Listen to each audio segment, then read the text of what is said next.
This hole and this little red thing inside of this hole can get us into more trouble than any other part of our body. And so, how do we control it? That's what we're going to talk about today on The Beat.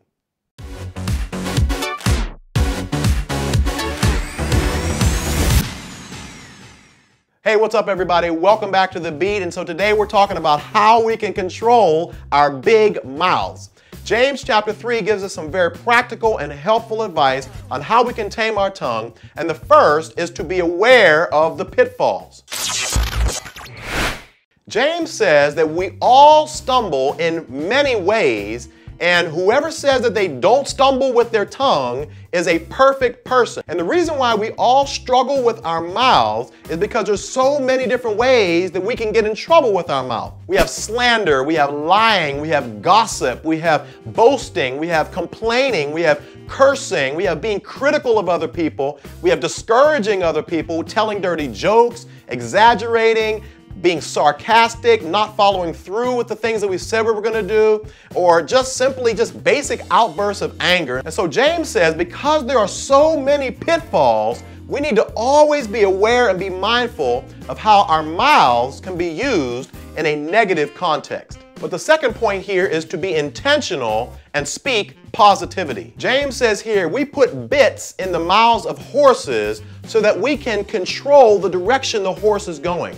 And so the idea here is that something so small as our tongue has the power to make a huge impact on somebody's life, so much so that we're actually able to turn and change the direction that that person's life goes. And so by simply complimenting them and encouraging them, or offering constructive criticism designed specifically to help them get better or to add value to them can make a huge difference and an impact in their life. And so for many of us, because this is not normal, this is not natural, we're naturally critical, we have to be intentional about speaking life and speaking positivity over other people's lives. The third thing we see here is to be cautious and to think before we speak. James says to consider or to think about the fire that you could start simply by not filtering what first comes through your mind to make sure that it doesn't come out through your mouth. And so in order to do this, I want to give you an acronym that you can use on a daily basis. I use it personally in my relationships with other people, at my job, at church,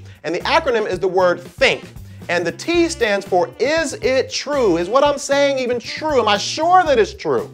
The H is it helpful? Am I helping somebody, building them up with what I'm saying? The I stands for, is it inspiring? Is it motivating? Is it encouraging? The N stands for, is it necessary? Do I even need to say what I'm thinking about in my mind? And finally, the K is it kind? And so if you ask yourself these 5 simple questions before you blast somebody with the venom that's in your mind, it will save you a world of trouble in your relationships. And so the fourth and final point today is to be gentle and to check our tone. James says here that this little red thing inside of our mouth has the ability to stain our whole body. And in the same way, many of us have some really good things to say, but because it's not packaged well, because our tone of voice is not good, then people will not even open up the package to see what it is that we're trying to say to them. There is a scripture that many of us need to have tattooed on the front of our hand, and it's Proverbs 15:1, which says, a soft answer turns away wrath, but a harsh answer stirs up anger. And so for some of you, if you know yourself really well, you may actually need to check your tone of voice with just about everything that you say so that the people that you're talking to don't immediately shut down and turn you off, but rather they hear and listen to the truth that you're trying to communicate to them.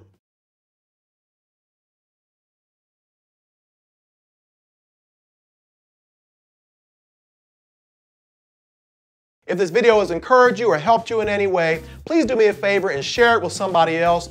If you're watching this on YouTube and you haven't done so already, hit that subscribe button above and remember to go out and be an encourager and speak positivity over somebody else's life. Hey, thank you so much for watching, and I'll see you next time on The Beat.